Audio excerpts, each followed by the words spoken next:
네, 여러분 반갑습니다. 우동호 목사님, 윤희 아빠가 또 학교에 학부모 시간이 있다잖아요. 그 시간 발표하러 가느냐고 저에게 우리 오피스에서 이야기해서 제가 오늘 학부모 발표하러 가는 시간이라고 생각했는데 여러분 만나뵙게 돼서 반갑습니다. 저는 사실은 우리 대성청년부는 옛날 좀 여러분도 한참 선배를 청년부에서 제가 특강을 한 적이 있었습니다. 대성교회는 지금 목사님 때 제가 한 번 보고 갔는데 과거에 계신 목사님 때는 제가 교회 부흥회에서 제가 같이 특강을 이렇게 와서 헌신일도 한 번 가지고 왔어서 교회에서 저는 개인적으로 갔어요. 네, 제 강의는 90분 정도 시간이 있는데 한 70분이나 60분 정도 강의하고 20분에 30분 지금 시간 같이 했으니까 빨리 시작하는 게 좋겠죠. 그러니까 3시 5분쯤 시작했으니까 5분 좀 길게 할 수도 있어요. 네, 시작하겠습니다. 여러분들이 이 말에 동의를 하는지 모르겠습니다. 한동안 청년들 안에서 계속 이야기되고 있던 우리 청년들에 대한 세대였죠. 수저제로 나는 수저일까 금수저일까? 여러분은 이 말에 동의가 되시나요? 근데 사실은 통계를 보면 88.6% 20대의 88.6%가 이 말에 동의를 한다고 말했습니다. 또는 30대에 가면 조금 줄어들긴 합니다. 세상에서 경험하면서 실제로 아닐 수 있다고 생각하는 퍼센티지가 한 5% 떨어지긴 하지만 83%. 여러분, 이 통계들로 보면 실제로 수저계급론이라는 것이 우리 시대를 굉장히 강하게 지배하고 있다는 사실을 보게 됩니다. 부인할 수 없는 사실이라는 거죠. 이유는 실제로 우리 삶에서 경험하고 있는 차이를 우리가 느끼고 있기 때문입니다.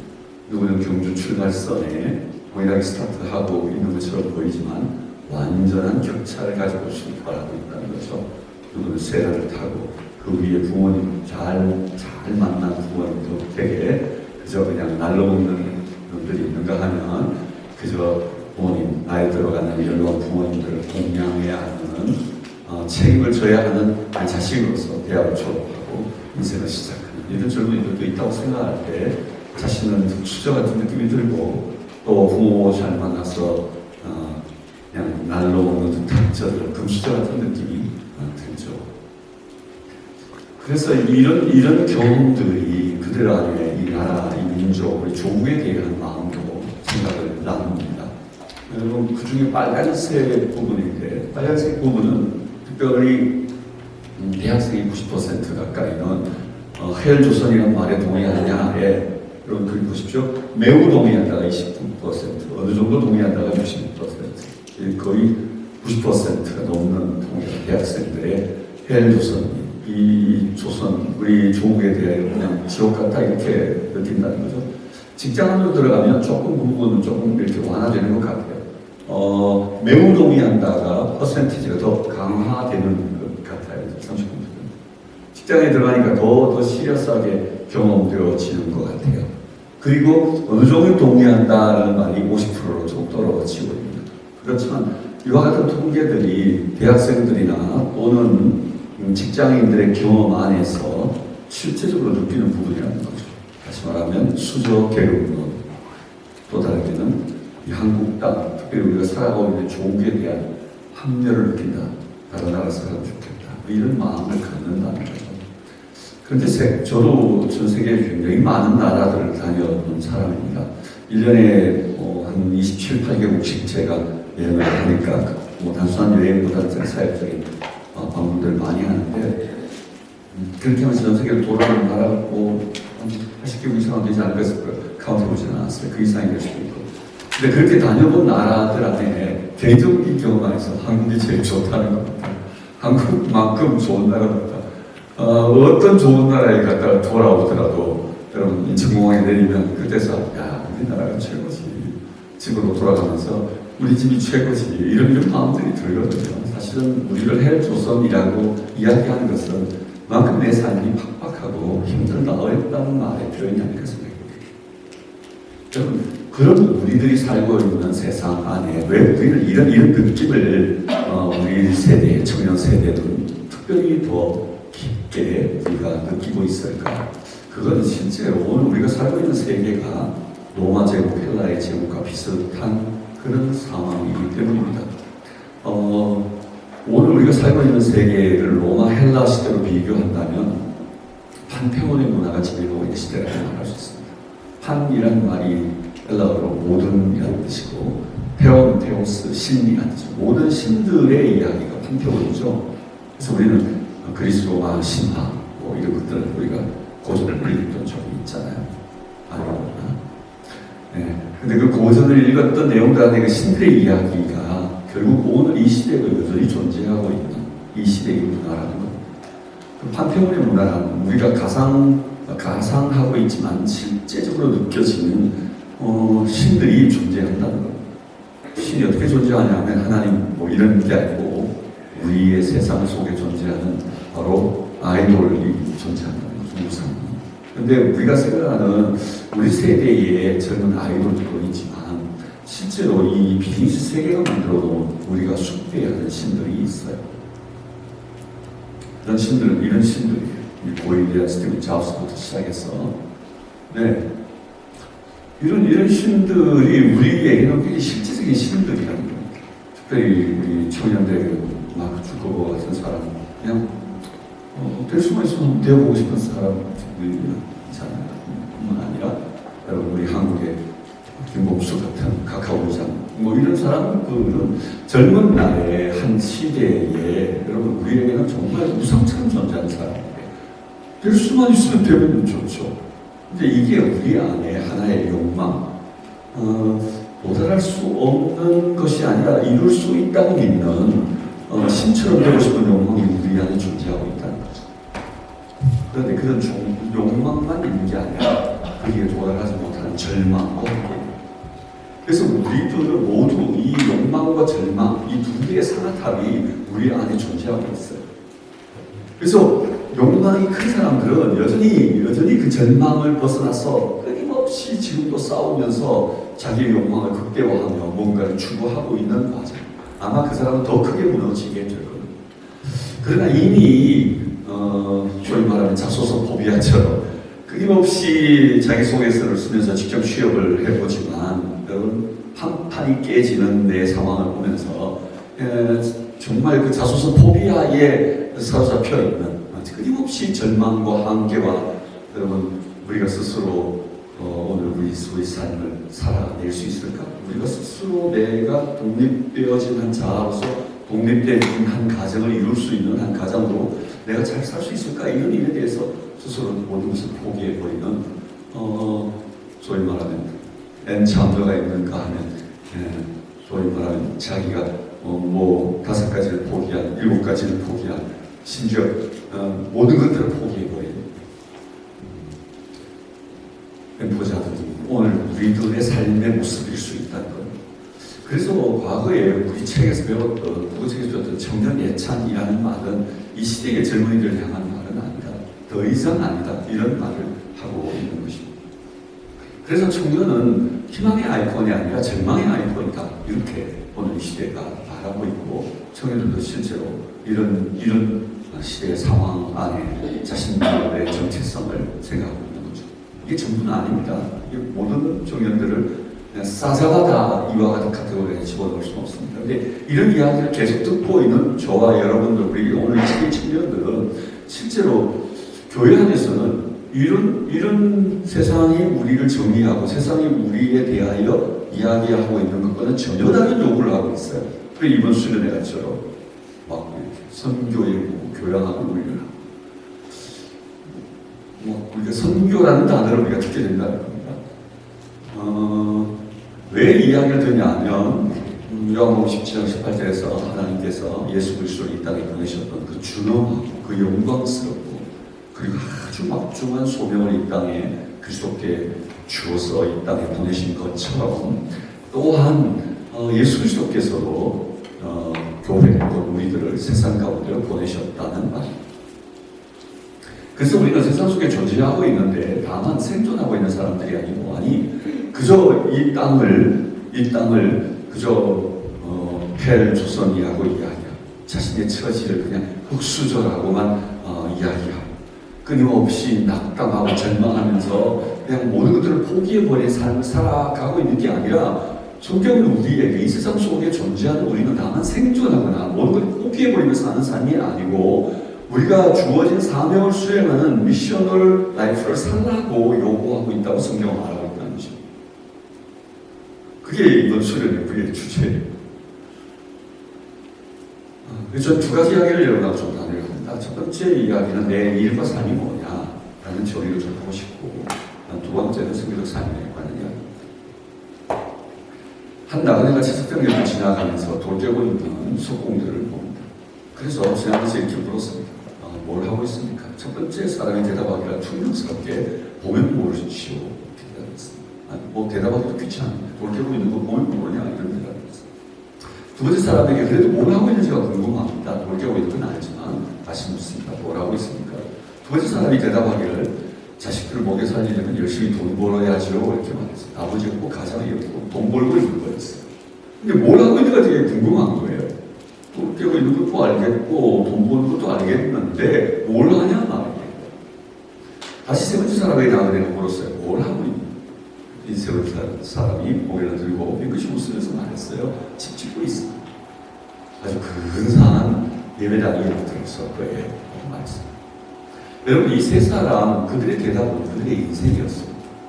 그 첫 번째 사람도 그 대답 한 번이 아니라 실제로 평생 그 자신은 그의 대답이 그의 존재고 그의 일생인 거예요. 그냥 죽을 때까지 적박한 노동을 하고 있는 사람이죠. 죽을 때까지 힘겹고 고통스러운 노동을 하고 있는 사람인데 이 사람의 인생은 언제 자유로워지냐 하면 죽음이 그를 찾아와 그를 이 고된 노동의 삶으로부터 자유케 하는 날 그를 자유하게 됩니다. 두 번째 사람은 아버지로 가장으로서 열심히 가장의 책임을 다하고 있는 아주 신성한 노동을 하고 있는 것처럼 보이고 아버지로서의 책무를 다하는 가정의 아주 신성한 책무 이행이라고 볼 수 있어요. 그렇지만 이 아버지에게도 여러분 실제로 참 고통스러운 노동은 분명합니다. 힘겨운 노동은 분명해요. 그리고 자기 자식들을 위하여 가족을 위하여 자기 희생하는 것은 너무 당연한 가장의 의무라 생각하고 그저 내가 이렇게 힘들더라도 가족이 잘 먹을 수 있다는 잘 입을 수 있는 전부지 이렇게 생각하며 자기 인생을 쏟아붓습니다. 근데 이 사람이 어느 날 공허해지는 날이 찾아옵니다. 그게 바로 여러분들에게 잘 아는 민둥지 중국군이죠. 자식들이 공부를 마치고 도예지고 또는 결혼해서 떠나가고 결국 집이 텅텅 비게 되는데 그 빈둥지에서 자신의 존재를 질문하게 되죠. 난 누군가? 난 뭐하고 살았지? 내 인생은 뭔가? 자식들을 위해 내 인생을 부었다고 생각했는데 어느 날 이 자식들이 와서 아버지가 내게 한 게 뭐 있는데? 라고 물으면 여러분 묻는 정도가 아니죠? 그냥 막 대놓고 소리를 지르면서 아빠가 내게 한 게 뭐 있는데? 아빠가 뭐 했는데? 뭐 이런 말을 들으면 내 아버지의 인생 전체가 꽝인 거죠. 아버지의 인생 전체가 허무해진 거죠. 낫대인 거죠. 그래서 이 아버지의 삶도 여러분 어느 날은 정말 가족을 위해 희생하는 그 고상한 자신의 삶에 대한 기쁨도 즐거움도 행복이기도 했는데 어느 날 이렇게 처절해지는 거예요. 근데 그 아버지 어머니의 길을 우리 모두가 이렇게 살아갈 것이라는 겁니다. 그게 인생이라면 너무 비참한 거 아닌가요? 세 번째 사람은 조금 다릅니다. 이 세 번째 사람은 집을 짓고 있는 거죠. 그러니까 똑같이 돈을 벌고 똑같이 아주 힘든 노동을 하고 있지만 힘든 노동의 결과로 그는 작품을 만들고 있죠. 그의 인생의 결과물을 보는 거죠. 모numental 빌딩을 보는 거죠. 그런 결과물을 보면서 자기 인생을 마치는 어느 날에도 나는 이 일을 통해 가족들을 부양했고 나는 이 일을 통해 힘든 노동을 살아왔지만 내 인생과 내 존재의 모든 것들을 들여놓은 결정체인 이 건물을 보면서 내가 만든 업적을 보고 내가 이루어놓은 일의 결과물을 보면서 자랑스럽게 생각되기도 하고 어느 날 내가 죽어도 역사를 이걸 기억할 것이다. 누군가 이 건물을 지었냐고 말할 때 내 이름을 이야기하지 않을까 라는 이야기로 자기 인생의 업적과 결과를 이야기하는 사람도 있다는 것입니다. 실제로 그들의 대답은 자신의 노동과 가치가 꽉이었다. 첫 번째 사람은 저주스레 입고 난 노동관을 가진 사람이라고 말할 수 있습니다. 사실 이것은 성경이라고 많이들이 생각하는데 사실은 성경은 아닙니다. 성경에 있어서 죄의 결과로 인간에게 노동이라는 저주가 왔다. 이런 이해가 첫 번째 이해가 있는데요. 그건 실제로 우리가 잘못된 이해를 가지고 있는 것입니다. 노동은 저주받은 적이 없습니다. 진짜로? 여러분 실제로 이 한 사건을 평행선으로 패러로 놓고 보아야 되는 것은 여성의 해산입니다. 여러분 이삭이 알죠? 송이삭. 제 손주예요. 이 이삭이가 여러분 정상적인 한 가정에서 태어난 아이였죠. 그래서 여러분들도 너무 사랑해 주셔서 고마운데 할아버지로서 여러분에게 고맙다고 표현하고 싶어요. 이삭이 더 사랑해 주세요. 근데 이 이삭이가 제가 지난번 로잔대회가 있어서 그 전에도 준비하느라고 바쁘고 로잔대회 한 8일 동안도 바쁘고 그리고 어느 날 아주 늦게 집에 돌아왔어요.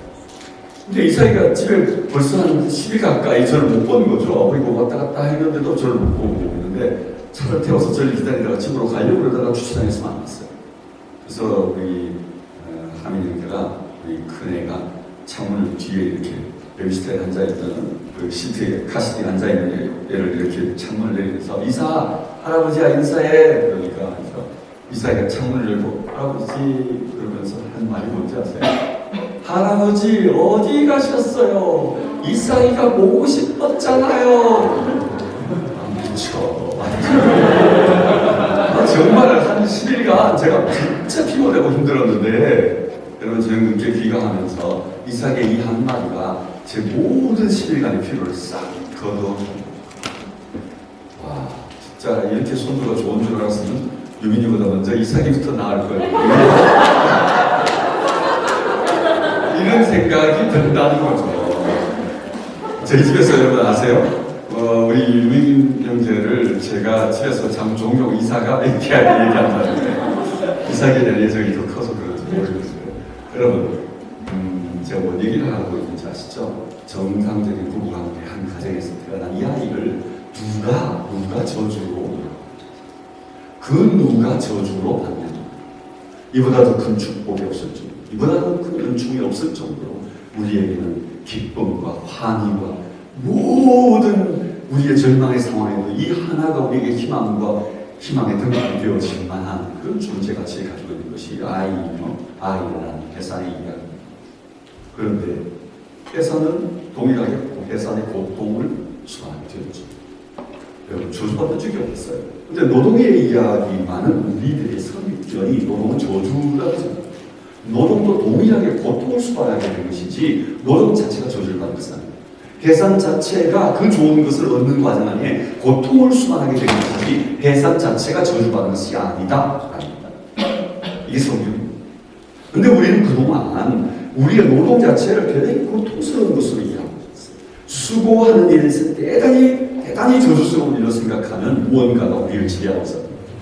이것이 실제로는 서양 쪽에서는 플라톤의 철학이었고 육체의 노동을 낮은 저속한 것을 또는 저주스러운 것을 생각하고 정신적으로 고상하게 생각하는 이런 가치들이 헤브라이즘에서 페미니즘으로 넘어오면서 서양 철학과 더불어서 이것이 형성되어진 신학이 아닌 성경이 아닌 그런 잘못된 철학이 지배하는 신학적 도구가 우리 안에 들어온 거예요. 잘못된 성경 아니에요. 그리고 이것이 기독교가 동양으로 전래되어지면서 우리들도 여러분 이 동양 사상도 동일하게 이름과 가치를 가지고 있었거든요. 그렇기 때문에 아주 쉽게 그걸 받아들입니다. 우리는 옛날부터 양반 상목 나누어서 여러분 옛날에 성교사님 와서 테니스 전구 막 하고 있으니까 양반이면 뒷짐지고 이렇게 막 이렇게 하니까 아이고 땀을 뻘뻘 흘리는 성교사를 보면서 저렇게 힘든 일 아래 것들 시키지 그러면서 왔다 갔다 했다는 거죠. 여러분 어떻게 그게 아래 것들 시킬 일이냐고요. 그렇죠? 운동하는 땀 흘리는 육체적 노동에 대해서 육체적인 행위에 대해서는 아주 저주스러움으로 생각하는 가치들이 우리의 동양 철학에 있었어요. 그래서 여러분 우리 안에 인류 안에 서양이든 동양이든 불온하고 실제로 파라다이스, 유토피아에 대한 상상은 모두 다 이상형이 뭔지 아세요? 무노동을 선택해요. 그래서 동양에서는 어떻게 우리가 유토피아를 그리죠? 이상향은. 네. 무릉도원은 목사 꽃필 때, 복숭아꽃 만발하고 막 바람 껴야 되고 그것들이 떨어지고 막 이럴 때 정자에 탁 앉아서 신선들이 앉아서 신선놀이라고 불려진 장기 바닥 두고 있는 이런 행위들을 여러분 우리는 이상향, 동양이 그리는 이상향 유토피아의 모습. 서양은 화이트 샌드 비치에 그리고 막 옥색빛 바다에 그리고 야자수가 막 이렇게 내리고 거기에 해복이 걸쳐져 있고 거기에 탁 그렇게 누워있고 그리고 벌거벗은 남자가 막 그 옥색빛 바다 화이트 비치를 막 뛰어다니고 그래서 막 경상도에서는 그런 가시나 잡히는데 집이 뜬다 막 이러면서 그런 장면을 우리가 연상. 여러분 그런데 아시죠? 세부나 어디 가보신 적이 있죠? 여러분 더운 날 비치에 가면 그 지옥입니다. 그게 그렇게 아름답지 않아요.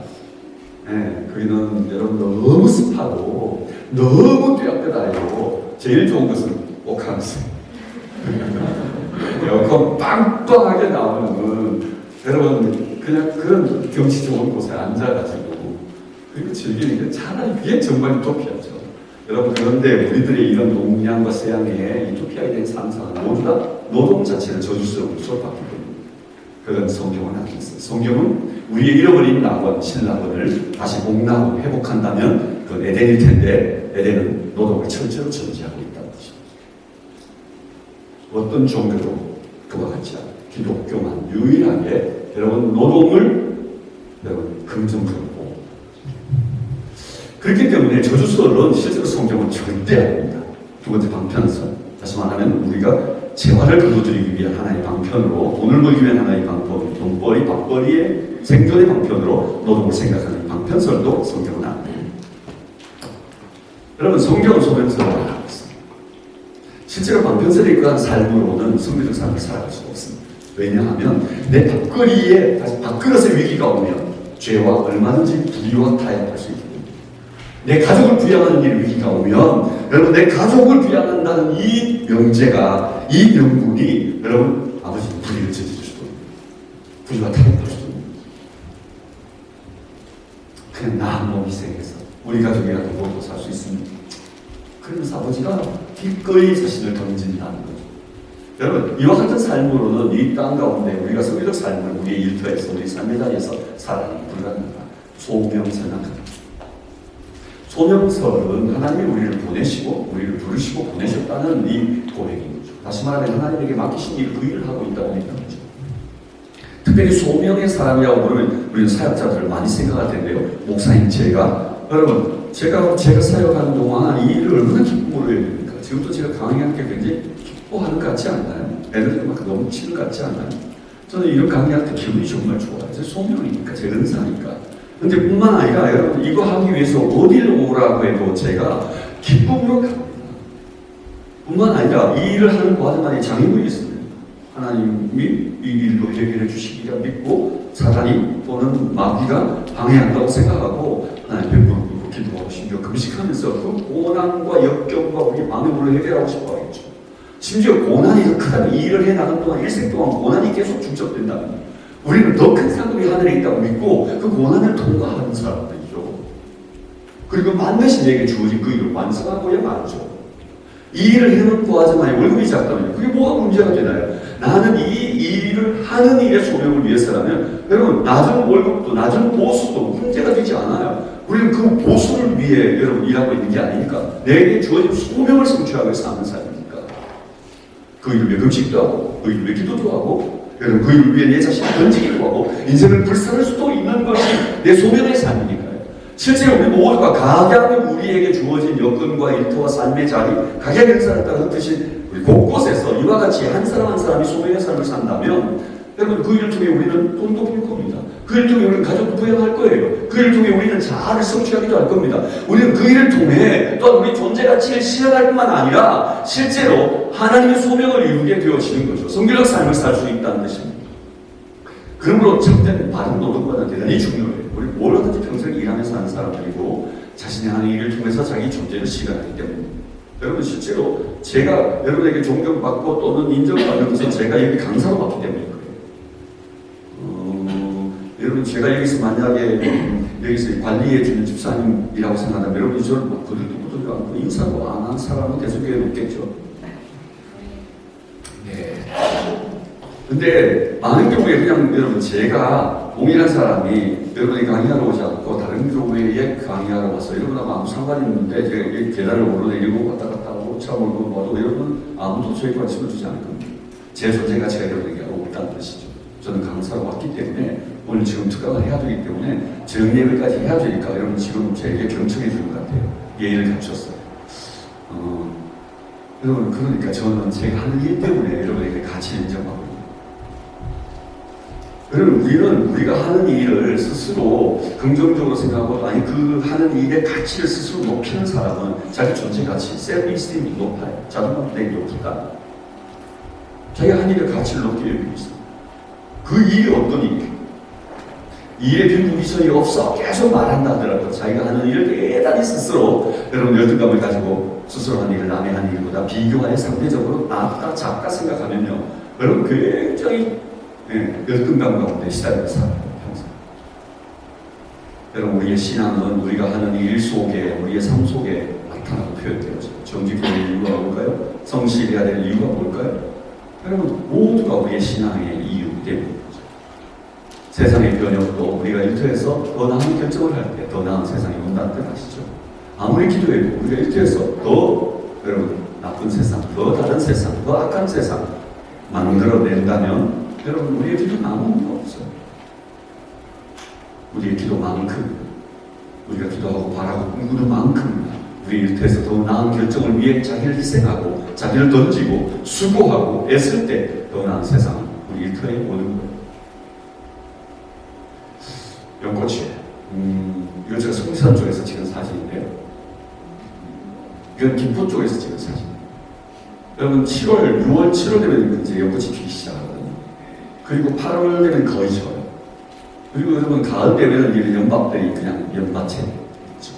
근데 이게 12월 정도 가면요 완전히 저 연밥도 다 꺾어지고 다 그냥 사라져서 완전히 그냥 아무것도 없는 폐허 같은 절망의 늪처럼 보여요.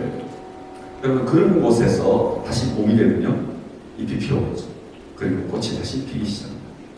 여러분 그 잎들 연잎이 얼마나 큰지 알잖아요. 우리가 진짜 우산이 없으면 우산 대신 쓸 만큼 커요. 그런데 이 연잎 위에 흙을 막 끼얹어도 여러분 흙을 떨어뜨리고 저렇게 예쁜 분무스를 만들어 놓고 있죠. 아주 성결한 꽃이고요. 자기가 깨끗하게 정결하게 유지하는 꽃입니다. 여러분 이런 꽃을 보면서 재수 없다 생각이 들지 않나요? 갑자기 연등이 생각하고 5월 초파일 석가탄신이 생각나요. 대가산에 올라가서 진짜 한강도 바라보고 막 이렇게 진짜 너무 기분이 좋았는데 내려오다가 갑자기 그 밑에 절 있잖아요. 거기서 뭐 향 냄새를 확 맡고 나면 아 오늘 그냥 또 기분 참쳤네 이런 생각이 들지 않나요? 대승교회 앞엔 절이 없어서 다행히 여러분 연등이 없죠. 근데 실제로 시내로 들어가면 저런 연등들이 막 즐비하게 모여있는 5월의 한 장면들 연상해 보신다면 저는 우리에게 별로 그렇게 흥미롭고 별로 가까이 하고 싶지 않은 꽃이거든요. 그런데 저 꽃이 하나님이 지으신 꽃임을 아시죠? 저 꽃이 하나님의 존재를 투영하고 반영하여 아름답게 만든 여러분 진짜 아름다운 하나님의 존재가 반영되는 것인 걸 아시죠? 여러분 그 꽃은 석가의 상징, 부처, 불교의 상징을 넣은 이전에 하나님의 상징이고 하나님의 모습을 반영하고 있는 꽃이에요. 저것도 굉장히 중요한 우리의 묵상의 치료를 하고 저 꽃은 실제로 우리들 쪽에서는 굉장히 좀 거부감을 갖는 가깝고도 먼 당시인데 서남아시아 쪽, 파키스탄 쪽으로 저쪽으로 불교 나라 있는 저쪽으로 가면요 저 꽃 위에 예수님이 이렇게 써있다. 나 신크리스트입니까? 아니요. 실제로 예수님을 바로 부활의 예수님을 보여주는 꽃으로 저는 이 꽃을 쓰고 있습니다. 뭔 말이냐 하면 우리는 우리 속에 가진 어떤 선입견 때문에 우리는 저런 연꽃을 더 이상의 우리의 묵상의 재료로 생각하지 않는데 실제로 잘 생각해보면 부활을 의미하는 꽃으로 연꽃만한 꽃이 없어요. 우리가 부활절에 꼽는 커먼릴리 하얀 백합을 생각해보세요. 그 꽃이 실제로 동양적 의미를 가지고 있는 건 아니에요. 그 웨스턴들이 생각하는 트럼펫팅, 다시 말하면 부활의 아침에 그리스도께서 일어나시는 것을 천사들이 나팔을 불고 막 이렇게 새로운 아침, 부활의 아침, 생명의 아침이 도래했다는 것을 알리는 그 트럼펫 띵을 상징합니다. 실제로 부활은 늪에서 피어오르는 저 연꽃이 진짜 부활의 얘기가 아닐까요? 그리고 자신을 거룩하게 아주 성결하게 유지하는 연꽃이 훨씬 더 우리에게 여러분 동양적 의미에서 부활의 의미를 강조하고 있지 않나요? 저 연꽃을 저는 다가오는 4월 부활절 연꽃을 꽂으면 어떨까? 지하에 어떻게 생각해요? 미쳤어? 미쳤다. 진짜 좋은 제안이다. 이런 생각을 혹시 갖는 사람이 있을지도 모르겠는데 절대 교회에서 그렇게 하면 안 됩니다. 청년부 시대라도 그렇게 하면 안 돼요. 그럼 진짜 교회가 난리 날 거예요. 송 목사가 독대리 가르쳤다. 뭐 이러면 진짜 안 돼요. 이미 우리 안에 문화화되어 있기 때문에. 제가 무슨 얘기를 하려고 하느냐면 이 연꽃이 실제로 목련처럼 이렇게 아름다워요. 그래서 특별히 우리 이쪽에 동아시아 쪽에 중국 또는 일본, 한국의 연꽃의 꽃말이 나를 사랑해주세요. 전 아름답습니다. 저를 구원해주세요. 이게 연꽃의 꽃말이에요. 아이러니야. 전 연꽃 이야기를 하려고 하는 게 아니라 오늘 우리 삶의 일 또는 우리 삶의 자리에 있는 우리의 세속적인 삶이라고 생각하고 이미 전제에 놓은 우리의 부정적인 이야기가 우리 삶에는 존재하고 있다는 거죠. 우리는 이미 이원론적 삶을 사는 거죠. 하나님 만드신 세상을 두 개로 나누고 있는 거죠. 그래서 성직자 또는 선교사님들, 목사님들 이분들이 교회와 관련된 선교와 관련된 살아가는 삶의 이야기는 주님을 섬기는 삶이라 생각하고 그건 거룩하니까 생각합니다.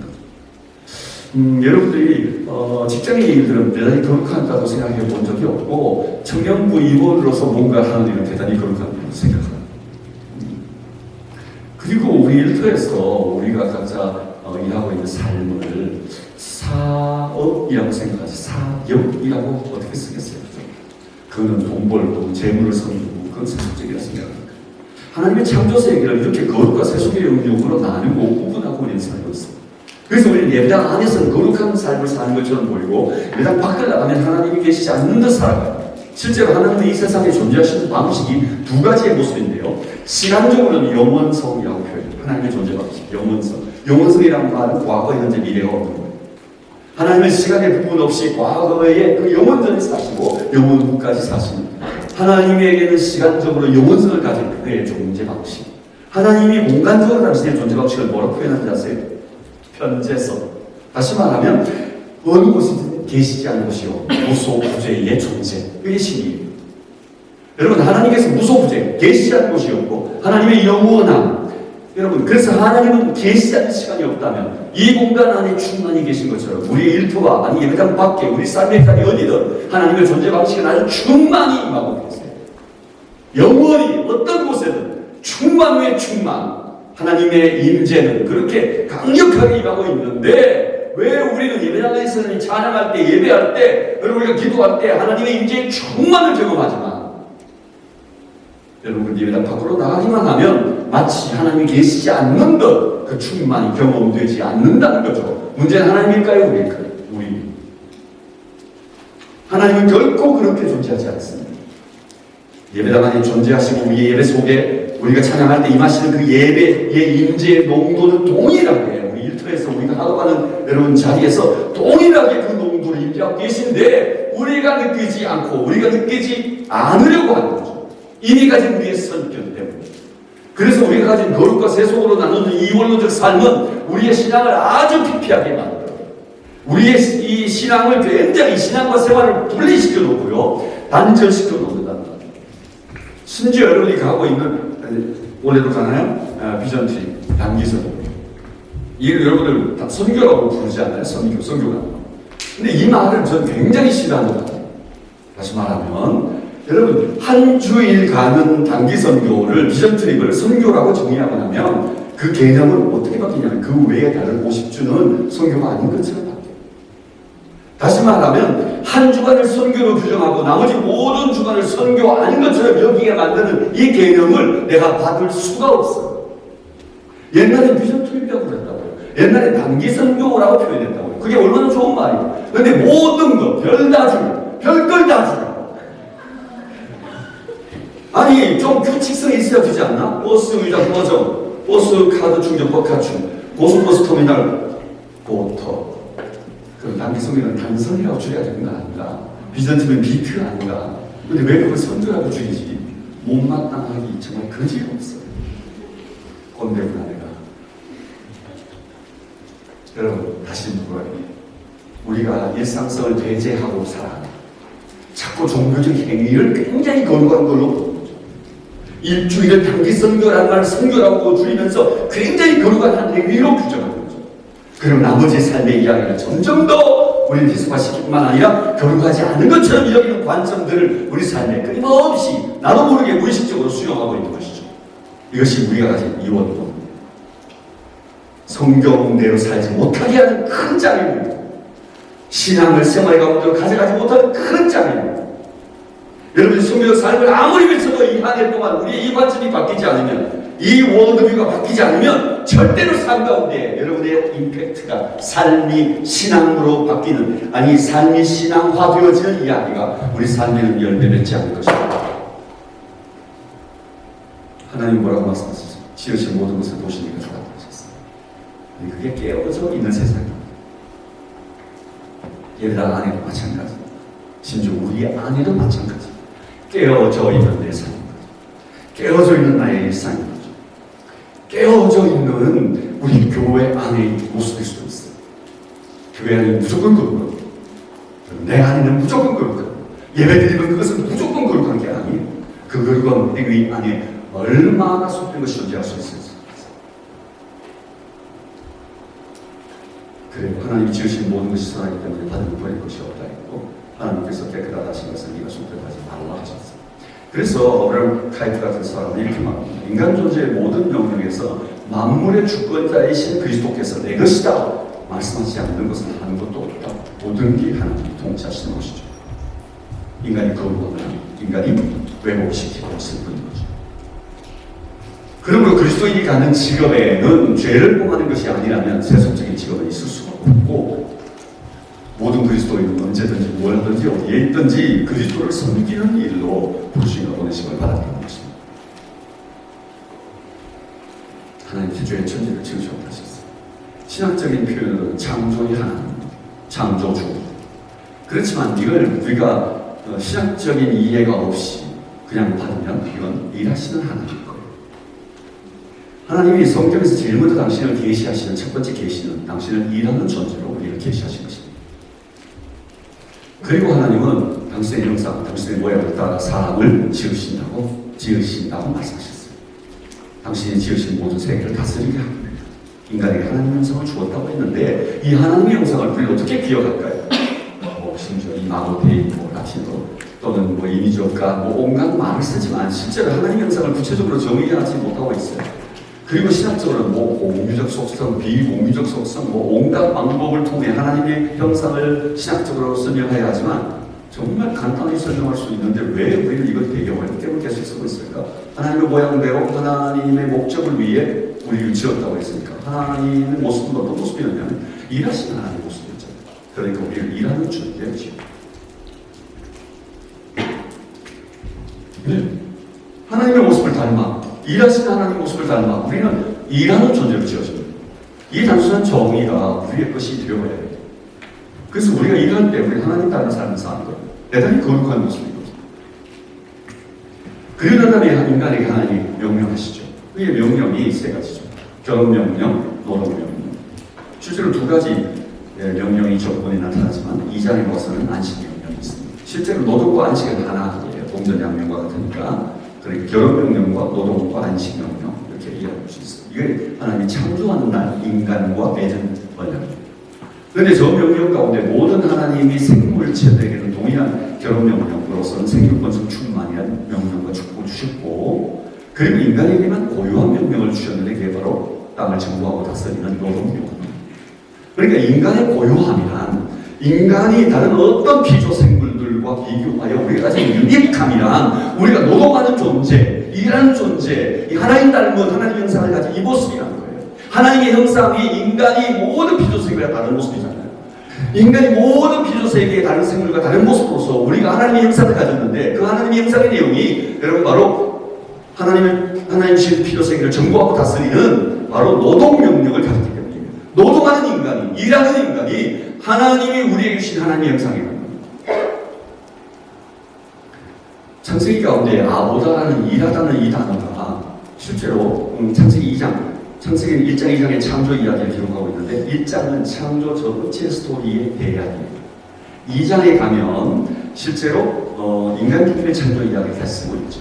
그런데 그 인간 중심의 창조 이야기를 2장 5절에 첫 번째 쓸 때 이렇게 쓰고 있어요. 여호와 하나님이 땅에 비를 내리지 아니하셨고 땅을 가를 사람이 아직 없다. 아직 인간을 만들지 않았는데요. 인간 앞에 수식하고 있는 단어를 보면 땅을 가는 인간, 아보다라는 인간이라고 표현하고 있어요. 아바드라는 동사에서 아보다라는 명사가 나오죠. 여러분, 그리고 창세기 2장에 인간을 만들고 에덴 동산에 투입하면서 하나님 또 그에게 뭐라고 얘기하냐면 그것을 경작할 아보다라고 명명했어요. 세 번째, 인간이 심지어 타락하고 에덴 동산에서 쫓아내는, 하나님이 에덴 동산에 추출하는 과정에서도 그에게 뭐라고 말씀하시나요? 에덴 동산에서 그를 내보내어 그의 근원이 땅을 아보다하게 하셨다. 인간의 존재란 이 아보다라는 말로 설명될 수 있어요.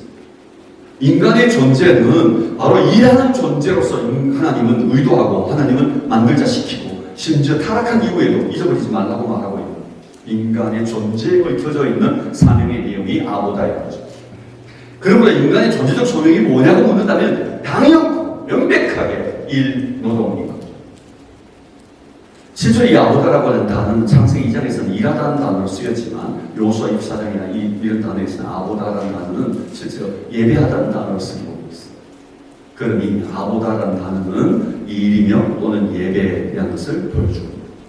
그러니 창세기 1장, 2장 창조 이야기 안에서 예배에 관한 언급이 전혀 없어요. 단 한 번도 예배에 대한 언급이 없어요.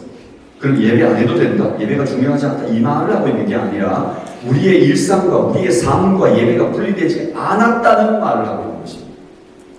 우리는 따로 예배 시간을 마련해 예배드리기 시작한 것은 타락 이후에 제사 제도가 생겨난 제2방식이 발전하면서 생겨난 거예요.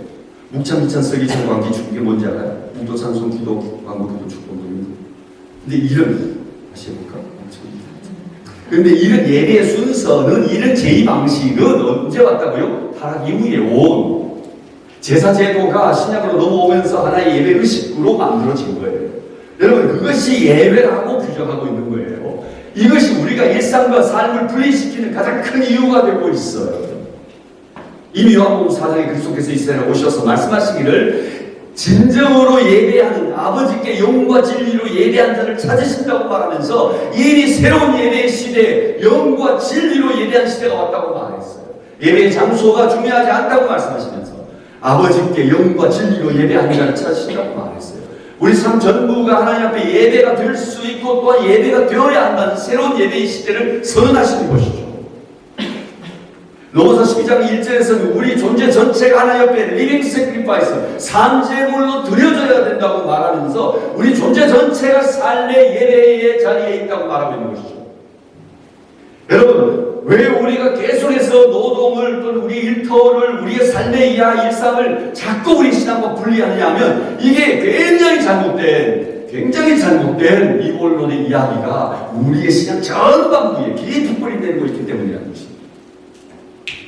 우리의 존재 가치를 다시 설명한다면, 우리의 존재의 소명을 다시 말한다면 일과 노동이 우리의 존재, 인간이라는 일이야 되는 거죠. 그리고 그 일, 그 삶의 이야기 속에 우리 예배가 존재하고 있는 거죠. 저는 사람을 이렇게 정리하고 싶어요. 일하는 예배자. 다만 예배자라고 말하면 안 돼요. 일하는 예배자. 우리의 존재를 잊어버리죠.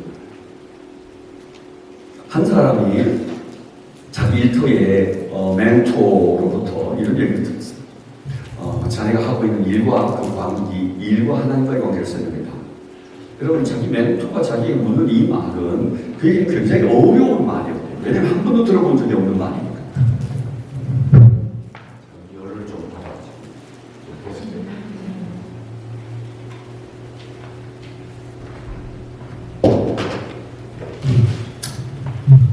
그래서 자기가 청년 회장 일도 하고 이러니까 서둘러 둘러댄 말은 이거였어요. 제가 열심히 회사에서 일하면 월급을 주고 월급 가지고 제가 11조도 드리고 또 감사금도 드리고 성교금도 드리고 청년의 셀리들 모아서 밥도 사주고 제가 그렇게 합니다. 그건 네가 번 돈과 하나님과의 관계, 네가 하는 일과 하나님과의 관계를 설명해봐. 한 번도 들어본 적이 없는 말이죠. 설명할 수가 없고요.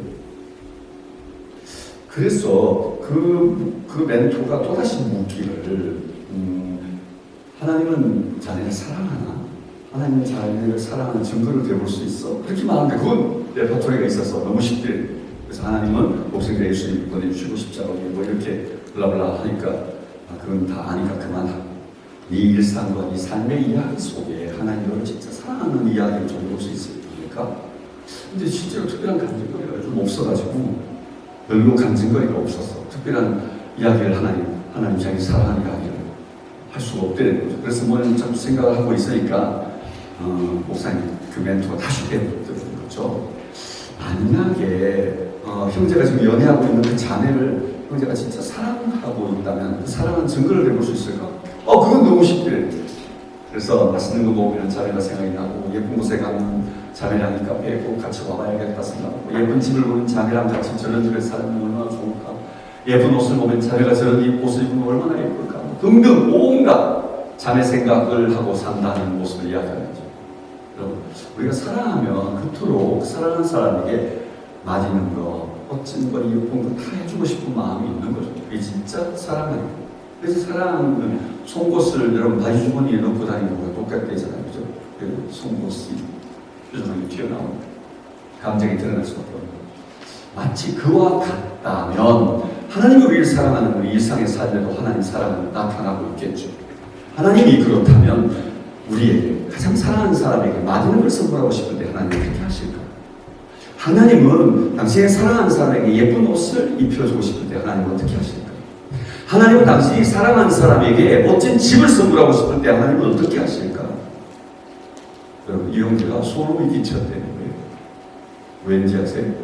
실제로 자기가 하고 있는 옷을 만드는 일이었는데 자기가 하고 있는 일이 하나님이 자신에게 시켜서 하나님이 가장 사랑하는 사람에게 예쁜 옷을 지어 입히도록 자기에게 그 일을 부탁하신 것이라는 사실을 깨닫게 됐기 때문입니다. 여러분, 우리가 하는 일 하나하나는 하나님이 이 세상을 통치하시는 방식이에요. 하나님은 온 세상을 다스린다고 모두 아멘 한 거예요. 하나님이 온 세상을 어떻게 다스려요? 여러분, 하나님이 온 세상을 어떻게 다스리냐고? 직접 어떻게 나타나시나요? 여러분, 대한민국을 하나님 다스리시나요? 그럼 다스리죠. 보이지 않게 하나님의 보이지 않는 인비지블한 숨어있는 하나님의 손이 온 세상을 어거하고 다스리고 막 통제하고, 네. 그렇죠. 하나님은 각양의 영역에 모든 영역 안에 여러분 하나님의 사랑, 아니 하나님이 그에게 지위를 주고 하나님이 그에게 은사를 주고 하나님이 그에게 역할을 주어서 곳곳에 모든 영역 안 하나님 세상에 우리를 흩어보내시고 그게 넌 크리스천이 상관없이 인간을 만드신 이후에 모든 영역 안에 우리를 흩어보내시고 그들을 통하여 하나님 주신 은사를 통해 하나님 세우신 지위를 통해 하나님이 세우신 역할을 통해 하나님의 뜻이 그들을 통하여 그 땅에 그곳에 그 사람들에게 그곳 그 시대에 나타나길 바라시고 계십니다. 이게 하나님 목생을 다스리신 방식이에요. 하나님의 통치 방식이에요.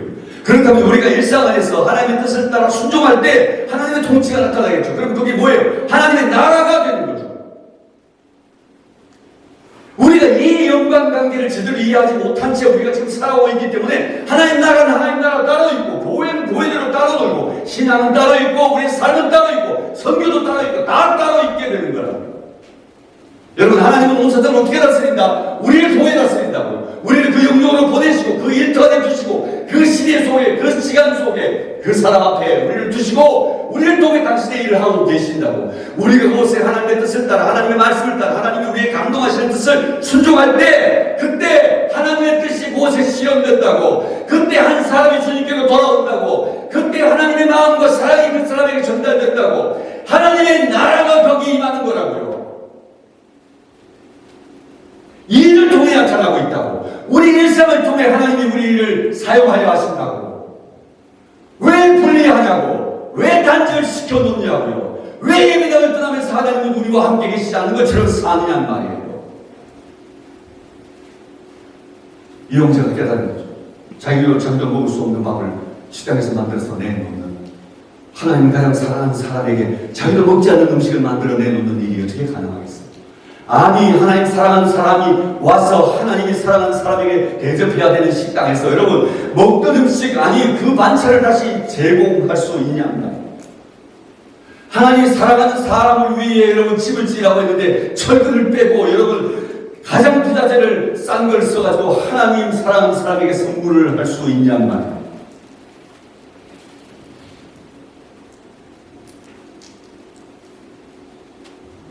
하나님 사랑하는 사람을 위해 예쁜 옷을 지으라고 하나님 말씀하신다면 어떻게 그 옷의 패턴을 쉽게 그냥 남의 것을 베껴서 그려낼 수 있다? 밤을 지새워도 가장 마음에 드는 패턴이 나오지 않죠. 아무리 예쁜 여러분 천을 굽는다 하더라도 여러분 그것이 마음에 안 들 수도 있어요. 아직도 베스트가 아니라고 생각할 수 있어요. 아직도 하나님의 사랑하는 사람을 위해 내가 옷을 지는 일에 실력이 부족하다고 생각하겠죠. 여전히 밤을 새워 노력해도 아직도 부족하다고 생각하겠죠. 죽을 때까지 내 전문성을 더한다 하더라도 하나님 앞에 부끄럽다, 부족하다고 느끼지 않겠어요? 여러분, 이렇게 사는 사람의 여러분 삶에, 이렇게 집을 짓는 사람의 삶에, 이렇게 식당을 하는 사람의 삶에 여러분 얼마나 하나님 놀라운 일들을 더하시겠어요? 여러분, 이렇게 하나님이 자신을 준비시키는 학업을 하는 시간 동안 하나님의 가장 사랑하는 일들을 위하여, 하나님의 가장 사랑하는 사람들을 위하여 섬기고 봉사하도록 내 전공의 영역에서 나를 빚으시고 기르시고 계신다면 여러분, 우리가 학업을 하는 동안 우리가 얼마나 열심히 학업을 해야 되겠어요? 우리는 한 번도 그 학업의 시간이 예배라고 생각해 본 적이 없어요. 아니, 그렇게 생각했었다면 참된 예배를 제대로 드려본 적이 없다고 말했습니다. 우리 예배당에서만 우리 일터에서 우리 삶이 예배가 될 수 있다는 사실을 생각하지 못한 채 우리 예배를 예배당에서 끝내고 있는 것이죠. 그래요. 우리가 하는 일은 하나님의 소원입니다. 그래서 무슨 일 하든지 죽게 하도록 하라고 말씀합니다. 우리는 그 기업의 상을 그래서 주님께 받는 거죠. 이 땅에서 일하는데 참된 보상은 하늘로부터 오는 거죠. 우리가 땅의 보상에 만족하지 않는 거죠. 우리는 늘 주 그리스도를 섬기는 사람인 거죠.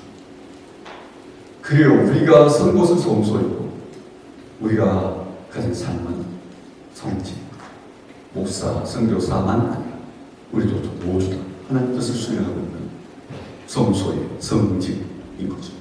목사가 성직자라면 우리 모두가 다 성직자인 거죠. 우리의 일과 삶이 예배가 될 때에 하나님의 선교는 그렇게 시작되는 것입니다.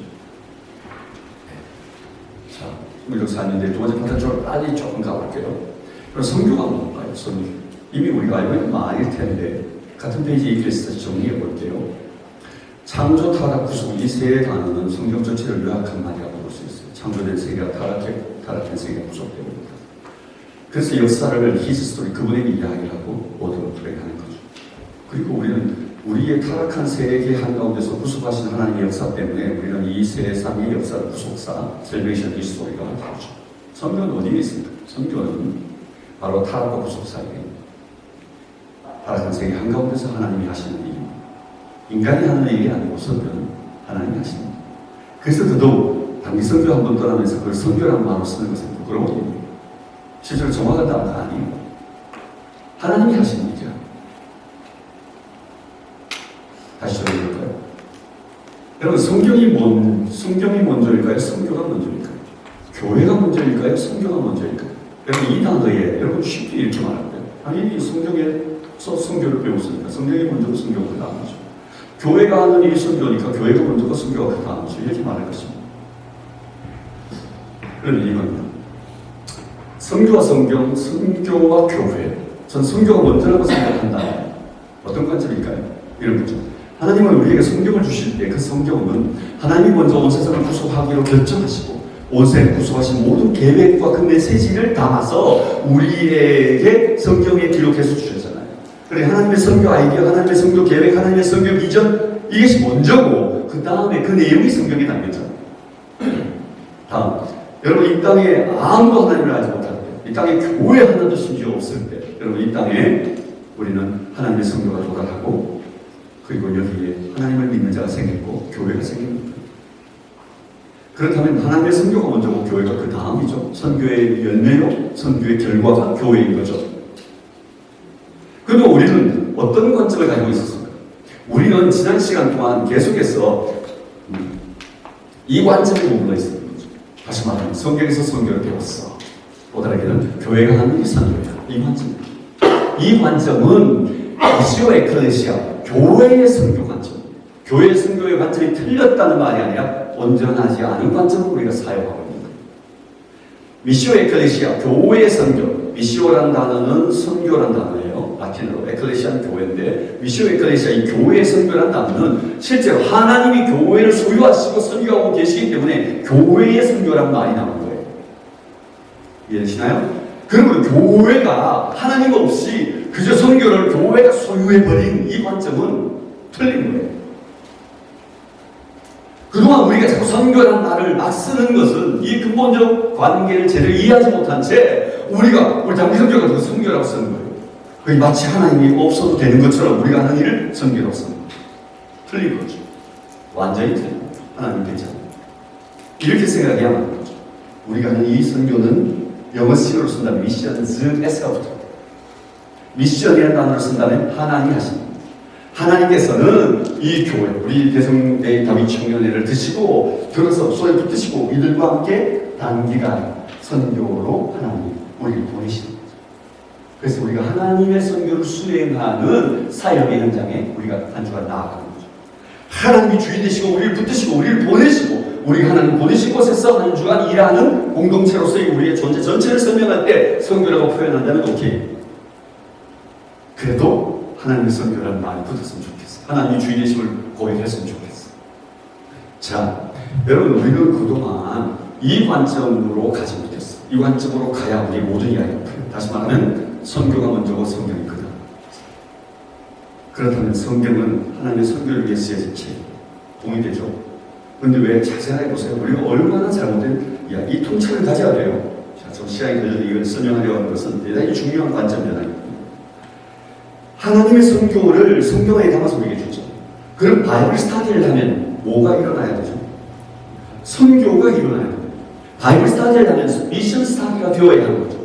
근데 우리가 어떻게 해요? 미션 스타디 따로 하고 있고 바이블 스타디를 따로 하죠. 바이블 스타디를 아무리 해도 미션 스타디를 한 적이 없어요.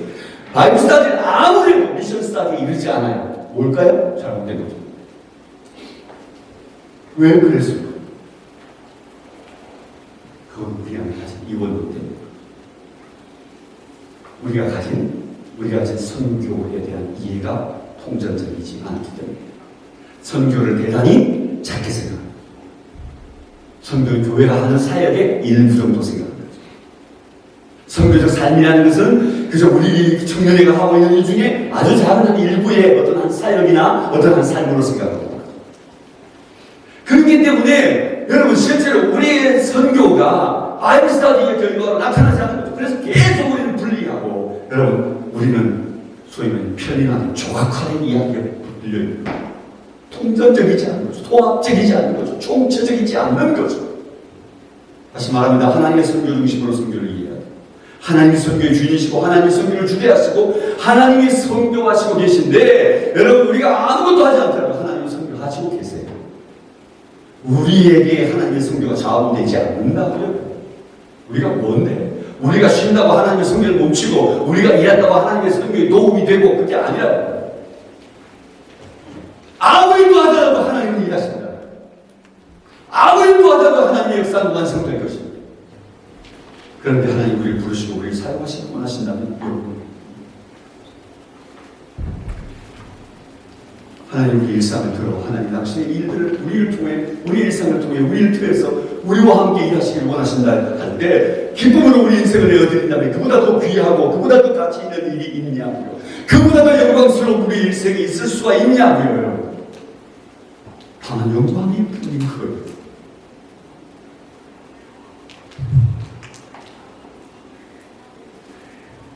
하나님은 이 예수 그리스도를 보내신 것처럼 예수님도 우리를 세상으로 보내었다는 말.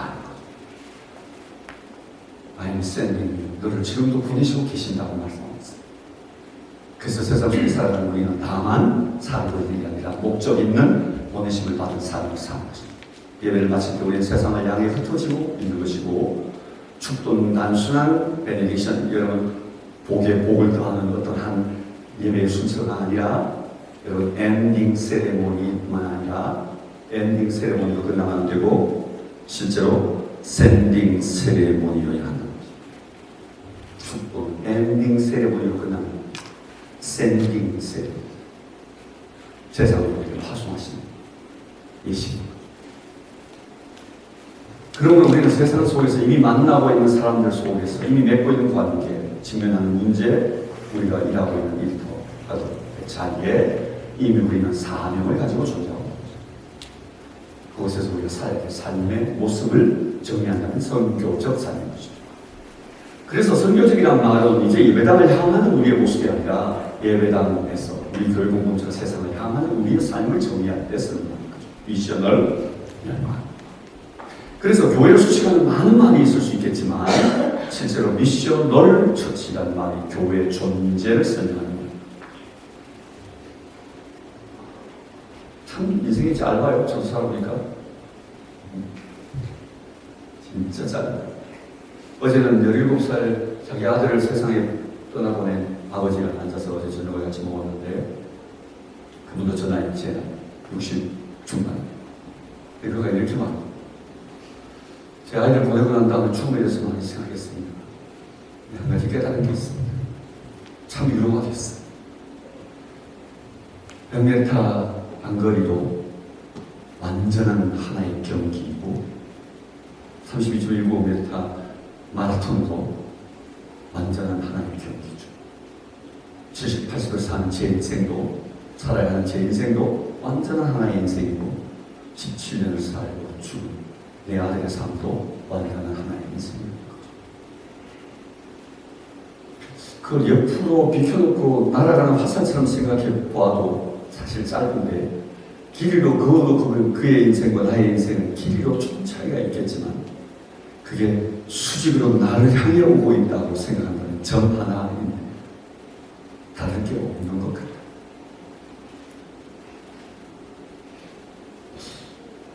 한참 생각을 해줬어요. 사실 그 말을 듣고 인생이 진짜 짧다는 말에 그가 제게 반응한 말이었어요.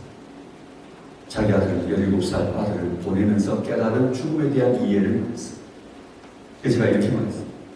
죽음을 멀리 있을 때는 못 느꼈는데 가까이 오면서 죽음을 다 이렇게 직면하면 되게 무서워요. 그래서 이제 우리 목사님 좀 무서워요. 근데 제가 이렇게 더 자세히 죽음을 들여다보니까 제 마음에 실제로 무서움은 사라지는데요. 그랬더니 네, 죽음을 응시해도 무섭고 죽음을 응시하지 않아도 무서워요. 근데 진짜 더 무서운 거는 죽음을 응시하지 않을 때 더 무서워요. 죽음을 제대로, 예수 믿는 사람이 제대로 응시하면 진짜 죽음은 무섭지 않대요. 근데 죽음을 상상하면, 마주보지 않으려 하면 진짜 무섭다고 느끼게 됩니다. 아니, 근본적으로 우리의 존재 이야기를 잃어버린 거죠. 요걸 잃어버리고 이것만 계속합니다. 선교. 근데 그게 우리의 근본적으로 삶의 이야기인 창조명령, 인간이 가지고 있는 이 존재의 명령에 더하여진, 거기에 더하여진 명령, 성경입니다. 그래서 어떻게 이게 정의되냐면 이렇게 구분되는 거죠. 창조명령 문화면 cultural mandate과 미션 맨데이트, 더 그레이트 맨데이트, 이 성경명령인 두 개가 묶어져야 되는 거죠. 분리되면 안 되는 거죠. 그래서 우리는 이게 얼마나 우리의 생각이 추상적이냐 하면 마태복음 28장 19, 20절에 가서 너희는 모든 족속으로 제자를 삼고 아버지와 아들과 성령의 이름으로 세례를 주고 블라블라블라. 이 명령을 할 때 결혼하라는 명령이 있나요? 없습니다. 결혼하면 돼요, 안 돼요? 결혼 당연한 거 아니에요? 직장생활 하면 돼요, 안 돼요? 명령 없잖아요. 밥 먹으면 돼요, 안 돼요? 화장실 가면 돼요, 안 돼요? 여러분, 굉장히 중요한 우리 일상의 이야기를 다 배제한 채 이 명령이 있다는 사실을 생각하지 않고 우리는 그냥 이 명령이 전부라고 생각합니다. 이 명령이 모든 것을 포괄하고 있다고 생각합니다. 이 명령이 다 절대적이라고 생각합니다. 이 명령이 교회를 다 싹 쓸어버린 거죠. 일상을 다 쓸어버린 거죠. 일상의 모든 이야기를 다 이 명령으로 다 덮어버린 거죠. 질문 하나 하고 하자. 방법은 되는지 안 되는지 이 말씀 안에 있는지 없는지 생각해보자.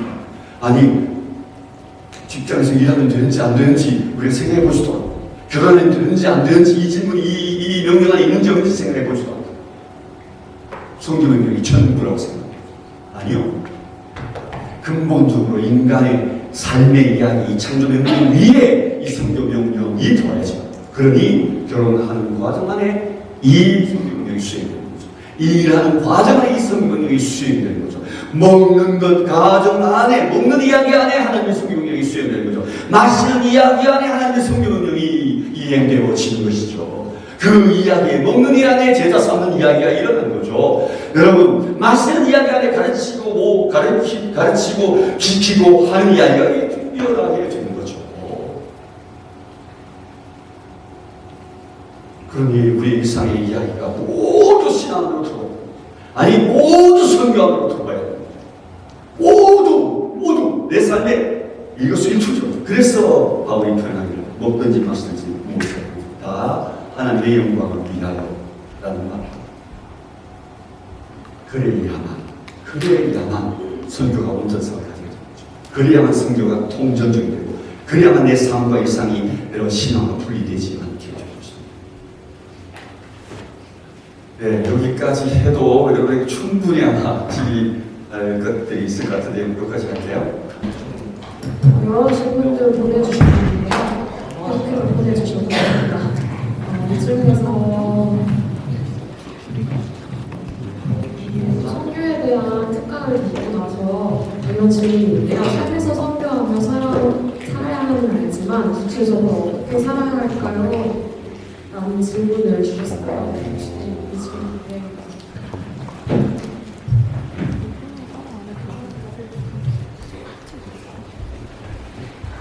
구체적으로 어떻게 라는 말에 사실 뒤에 답변이 있긴 한데 오늘 저녁에 이 부분을 오늘 저녁에 할까 그냥 생각해 보고 가보는데요. 강의를 이렇게 하면 될 것 같아. 여러분, 우리가 구체적으로 어떻게 라는 말에는 실제로 자기 존재를 지속 가능한 존재로 만드는 것이 필요하다는 것입니다. 성교적 삶을 살기 위해서. 그래서 그 세 가지를 제가 얘기하고 싶은데요. 그것은 전문성을 가져야 된다. 자기가 하는 일. 그 다음에 그 전문성을 가지고 어디에 머물든지 그 부르신 자리에서 기여할 수 있는 사람이 되는 것이죠. 그리고 세 번째는 그곳에서 계속 자기가 발전하고 성장해야 한다. 그럴 때 자기 존재는 지속 가능한 자기 존재를 만들어내는 거죠. 그럼 지속 가능한 기간만큼이나 실제로 영향력을 미치게 되는 거죠. 그래서 두 번째 모습은 선한 영향력. 그래서 우리가 교회 안에서 계속해서 하나님 나라 사람으로 빚어지고 또는 훈련받게 되잖아요. 그래서 우리 안에는 하나님 나라 가치가 탑재되어 있죠. 그러니까 우리를 킹덤 인플루언서, 하나님 나라의 영향력이라고 볼 수 있는데 이걸 선한 영향력이라고 이야기할 수 있어요. 그래서 그리스도의 제자도가 자기 몸에 탑재되어 있고 우리 함께 더불어 사는 공동체와 더불어서는 이 다양성 안에서 하나로 연합하여 함께 해야 하고, 하나님과의 관계에서는 하나님과의 친밀함을 놓치지 않는 것이에요.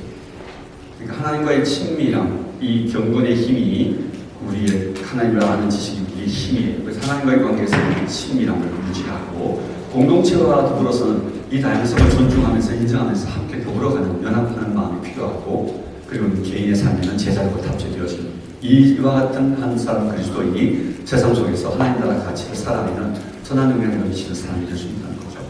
그리고 세 번째는 하향성의 삶이에요. 하향성의 삶이라는 태도를 말하는 건데요. 더 낮은 곳으로 자기 존재를 끊임없이 더 낮은 곳으로 가려고 하는 삶의 태도가 필요하다는 거죠.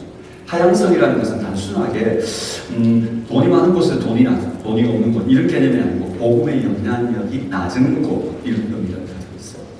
다시 말하면 저 청와대가 복음의 영향력, 청와대는 용산이라고 하는 용산이 하나님의 영향력이 그곳에 미치지 않는 곳이라면 거기가 가장 어쩌면 낮은 곳일 수 있는 거죠. 그러면 우리의 삶이 권력의 최상위에 자신을 놓기 위해서 추구하는 상향적 삶이 아니라 그 삶은 하향적 삶인 거죠. 복음이 없는 땅과 민족과 영역과 사람을 향하는 우리의 태도, 이 애티튜드가 바로 하향성의 삶이라고 볼 수 있습니다. 그래서 우리가 그런 낮은 곳을 향해 복음이 없는 땅, 민족, 영역 안에 우리가 들어가려고 하고 그곳에 들어가서 끊임없이 하나님의 나라가 이곳에 있으면 좋겠습니다. 나를 통해 이 땅에 하나님의 통치가, 이 영역 안에 하나님의 통치가 실현됐으면 좋겠습니다 하면서 하나님의 통치를 따라 자기가 순종하며 말씀의 가치를 살 때 그곳에 하나님의 나라가 임하겠죠. 그리고는 그 마음의 태도가 땅끝, 열방의 끝까지 주의 복음, 주의 나라가 전해져야 된다는 사실을 기억하는 열방을 향하는 태도가 필요합니다. 이런 세 가지 태도가 구체적인 삶이라고 얘기할 수 있을 것 같습니다. 네. 감사합니다. 질문들이 정말 많이 오고 있는데요. 그 중에서 예배와 삶의 이분법적으로 구분짐을 벗어나기 위해 예배의 자리를 확장하고 그 자리에 더 많이 참여하는 것이 목사님께서 말씀하시는 부분을 지우는 방법과 맥락이 같을까요? 라는 질문 주셨어요. 좋은 질문이에요. 되게 좋은 질문인데 실제로 좀 클리어하게 만들어주는 게 도움이 될 것 같아요. 실제로 예배의 자리가 많아진다 이 말이 우리가 직장에서도 예배하면 좋겠죠. 또 다르게는 우리 학교에서 캠퍼스에서 찬양하고 예배하는 게 좋겠죠. 그런데 이와 같은 종교적 행위를 끊임없이 반복, 재생, 확장하는 것만을 예배라고 말하면 안 된다. 실제로는 예배당에서 하는 이 행위를 여러분 일터에서 하면요. 일터에서 싫어합니다. 그게 뭔 말이냐면 여러분 신유에 모여가지고 찬양하고 이렇게 할 수 있어요. 예배 드릴 수 있어요. 그런데 그 일이 그렇게 하는 이 일이 직장에 어떤 영향력을 미칠까요? 직장에 어떤 선한 영향력을 미칠까요? 그리스도인됨이 그곳에서 그렇게라도 표현되어지면 좋겠지만 그렇게 해서 긍정적인 효과를 가져올까요? 아니요. 부정적으로 더 많이 미칠 거예요. 왜냐하면 저들이 점심 먹을 때마다 모여가지고 예배하고 그러는데 그냥 그런 거 하지 말고 착하게나 살라고 그래. 거짓말이나 하지 말고 일이나 제대로 하라고 그래. 여러분 그렇게 해서 도리어 오는 사람들이 되는 거죠. 그러니까 예배당에서 하고 있는 이 예배의 행위를 장소가 확장되어지고 재생하는 일만 그게 나쁘다거나 의미가 없다는 말은 아닙니다. 의미가 있을 수 있어요. 여러분 하나님의 이름이 선포되지 않은 캠퍼스에서 여러분 그곳에 모여서 크리스천들이 둘러서 함께 찬양하고 예배한다. 그곳에서 하나님을 선포하는 것이 의미가 있죠. 그런데 그 의미가 실제로 넌 크리스천들에게 어떤 의미로 다가올까요?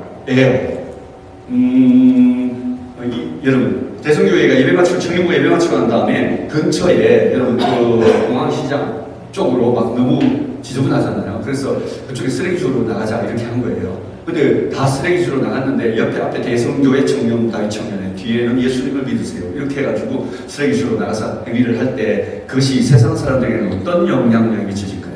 나도 교회를 가야 되겠다 이런 마음이 들까요? 쟤네들 또 나와서 또 뭐 저 하나보다. 그런데 예수 믿는 거하고는 뭔 상관이에요? 그냥 여러분 그래서 우리의 신앙이라는 게 존경받을 만한 사람이 되는 게 중요한 거예요. 다시 말하면 이수신 장군은 존경하죠. 세종대왕은 광화문의 세종대왕은 존경해요. 넌 크리스천이든 종교와 아무 상관없이 다 존경한다고. 다시 말하면 그런 공적 위치에 존경받을 만한 지위와 존경받을 만한 영향력과 존경받을 만한 역할을 갖는 것이 나중에 훨씬 더 강력한 힘이다. 종교적 행위를 재생하는 것보다. 그래서 예배의 확장이 아니고 예배의 삶의 확장. 이 더 중요해요. 이해가 되나요? 네. 감사합니다. 또 회사 생활에 대한 질문이 많이 오고 있는데요. 요즘에서 자본주의 사회가 점점 발전할수록 물질 만능주의, 돈이 곧 우상이 되는데 크리스천으로서 현실의 삶, 세상 속에서 살아갈 때 그런 세상들과 돈으로부터 흔들릴 때마다 어떻게 해야 하나요? 라는 질문이었습니다. 너무 정말 시리어스한 질문이죠. 돈 없이는 살 수 없죠. 돈은 정말 중요한 필요예요. 다음으로는 교육공수에 대한 질문이 들어왔는데요. 원하는 직장이 있는데 말씀해주신 소명적인 부분이 있다고 생각합니다. 다만 그곳에 가면 교대 근무로 인해 간혹 주일 예배 참석하지 못할 수 있어 제가 생각한 소명이 하나님의 응답이 아닌 것인지 고민이 됩니다. 라는 질문입니다.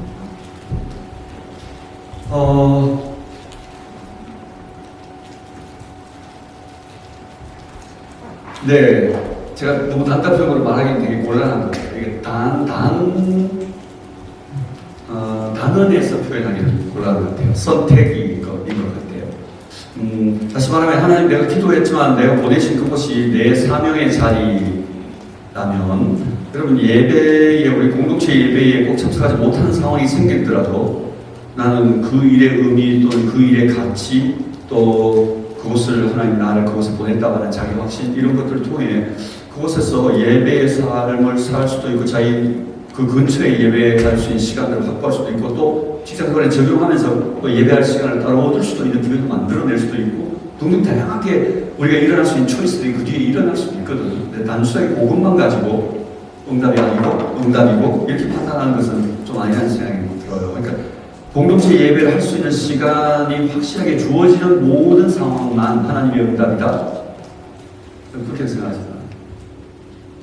제가 이게 다른 청년의 기조와 대성교회의 기조, 기본적 신앙의 방향과 좀 다를 수 있을 거라고 생각해요. 왜냐하면 교회 중심 이렇게 해서 예배드리는 것이 제일 우선이고 예배드리는 것 그 외의 모든 것들은 다 중요하지 않다 이렇게 생각할 수도 있는데 제가 지금까지 가르친 여러분에게 말한 성교적 삶과 또 우리의 일이 예배의 삶이 될 수 있다는 이 사실을 분명히 하고 이야기한다면 여러분 우리 교회 생활에 우리 대성교회의 예배 이것만 전부는 아니라는 것만 분명히 죄송해요. 이게 대성교회 지청을 할 수 있어요. 네. 이미 여러분 그렇게 생각하고 있을 거라고 생각하는데 네. 그래서 그 공동체 예배 대단히 소명을 갖고 중요하게 생각하는 사람은 그걸 중심으로 선택합니다.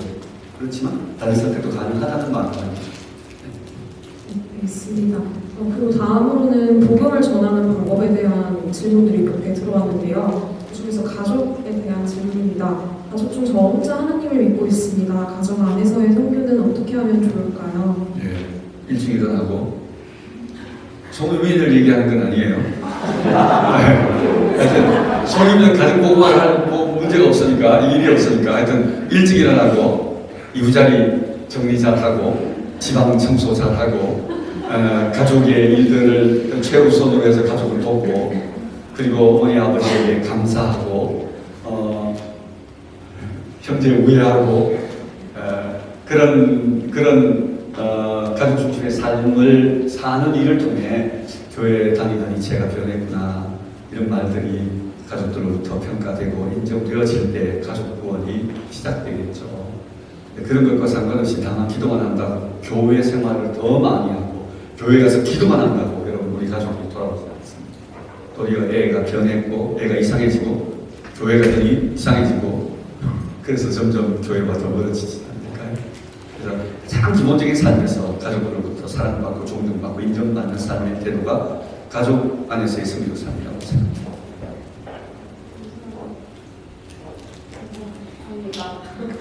시간이 조금 되긴 했는데 질문이 많이 들어와서 답변을 좀 하려고요. 그중에서 취업 준비에 대한 질문인데요. 취업을 준비하지만 몇 년째 결과가 보이지 않다고 나태해지고 이 길이 맞나 의심이 듭니다. 말도 찾아보니 마음도 조급해지는데 현실적으로 꿈을 내려놓아야 하는지 고민이 됩니다. 취업 준비를 몇 년째 결과가 보이지 않는다. 그래서 이 길이 맞나 의심이 든다. 나이도 차가기 시작하니까 마음도 조급해지고 현실적으로 꿈을 내려놓아야 하는지 고민이 된다. 그렇죠. 근데 우리가 취업을 하려고 할 때 두 가지가 있는 것 같아요. 다시 말하면 내가 너무 높은 기준을 세우는 거죠. 일할 것은 사실은 너무너무 많은데 내가 가야 한다. 내가 조건을 정해놓은 거죠. 이곳에 가야 한다. 그래서 계속 그곳을만을 두드리다 보니까 우리가 취업이 안 되는 경우도 있는 거죠. 그러니까 취업 전체를 포기하기보다는 이 목표를 좀 내리는 방법도 있지 않을까 생각해요. 이런 관점에서. 네. 자. 네, 주세요. 네. 그 다음에 또 하나는,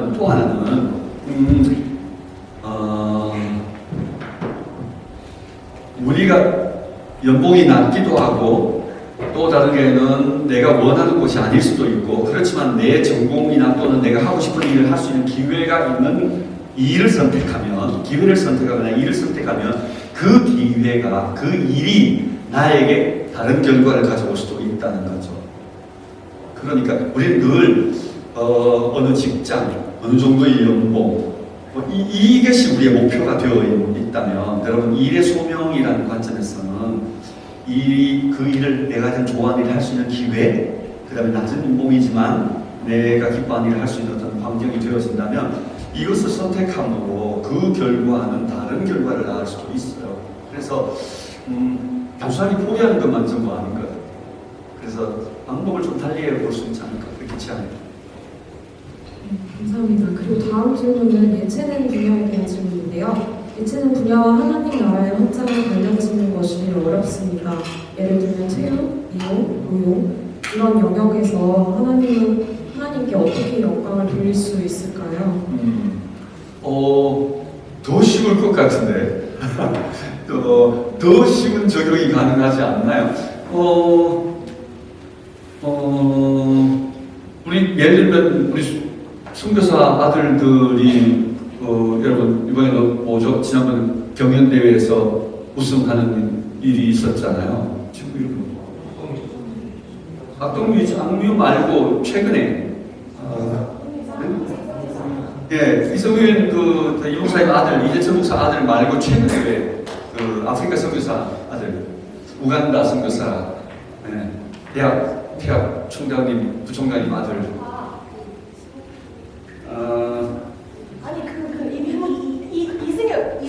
이승엽 말고 그 이승 있었잖아요. 기억나죠? 최근에 컴피티션 가장 가까운 컴피티션 할 때 그 친구가 1등 했죠.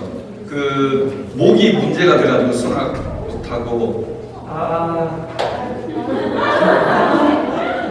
하여튼 일단 지금 네네. 그러니까 다시 말하면 예능이나 음악을 통해서 그 사람이 그 자리에 나아감으로 자기를 드러내고 또는 하나님의 사람 됨으로 또 그 사람의 인격이나 여러 가지 모습을 통해 선한 영향을 미치는 것들이 참 컸죠. 그뿐만 아니고 최근에 작년 연말에도 뭐 예술대상을 받는 사람들의 크리스천들이 그 자리에서 자기의 신앙을 고백하는 일을 통해서 그가 예술인들이 자신의 영역 안에서 높은 지위를 가지고 또 높은 자신의 그 영향력을 가지고 그 인지도와 더불어서 하나님 섬기는 사람의 모습으로 자기를 선언하고 또 고백하고 함으로 영향을 미친 모습들을 우리가 많이 보잖아요. 예술인들은 굉장히 또 사실은 하나님을 드러내는 일에는 굉장히 많은 기회가 있어요. 또 춤 같은 경우도 마찬가지예요. 제 조카 하나도 춤추는 아이거든요. 근데 자기 하는 춤을 통해 복음을 표현하고 그 다음에 또 메시지를 담아내는 일들을 하잖아요. 그런 건 굉장히 저는 의미 있다고 생각하고 랩하는 걸 통해 가지고도 하나님의 복음을 이 시대에 다른 어떤 체험리와 다른 노래들을 표현하고 메시지를 전달하는 뭐 그런 것도 있을 수 있고 예술하는 것은 굉장히 다양하게 복음을 표현하는 실질적인 도구가 되겠네요. 그렇지 않고 예를 들어 집 짓는 건축 뭐 이런 것들 아니면 뭐 지하철에 뭐 기사 뭐 버스 기사님 뭐 어떻게 복음을 표현해요? 뭐 이런 일이 도리어 더 되게 어려웠죠. 뭐 예를 들면 민원실에 우리 민원실에 일하는 동사무소 직원 예를 들면 민원실 직원 도대체 뭘 어떻게 복음을 표현하죠? 이런 일이 도리어 더 어려울 수 있어요. 구체적으로 자기 개인의 행위를 통해 복음을 드러내기라는 것은 예술인들은 더 쉽다고 생각해요. 그런데 도리어 공적인 직업을 가지고 공적 영역에서 일하는 사람들은 대단히 어려울 수 있어요. 그러나 우리가 복음을 하나님의 말씀대로 사는 자신의 삶이 다른 사람과 이미 다른 차별화된 도덕적 격차를 가져요. 우리의 도덕적 삶의 수준은 말씀대로 살면 크리스천들과는 도덕적 격차를 갖게 돼요. 그 힘이 강력한 임팩트, 영향력이 되어줘요. 선한 영향력을 그렇게 봅니다. 그래서 우리가 말씀대로 사는 일이 대단히 중요해요. 이렇게 표현해요. 어떤 분은 오늘날 그리스도인들이 10계명만 제대로 지켜고 이 세상에게 강력한 도덕적 영향력을 미친다. 10계명만 제대로 지켜고 강력한 영향력을 미친다. 이렇게 표현합니다. 그만큼 오늘 크리스천들이 세상 가운데서 제대로 평가받지 못하고 손가락질 받는 이유는 가장 기본적인 도덕적인 모습에서 그리스도인들이 크리스천보다 도덕적으로 우위에 있지 않다는 것입니다. 감사합니다. 이게 마지막 질문 될 것 같은데요. 오늘의 말씀은 복음을 직접 전도하는 것보다 삶으로 신앙을 드러내는 것을 더 강조하고 계신 것 같은데 복음을 직접적으로 드러내지 않는 것은 소극적인 자세가 아닌지 생각이 들었습니다.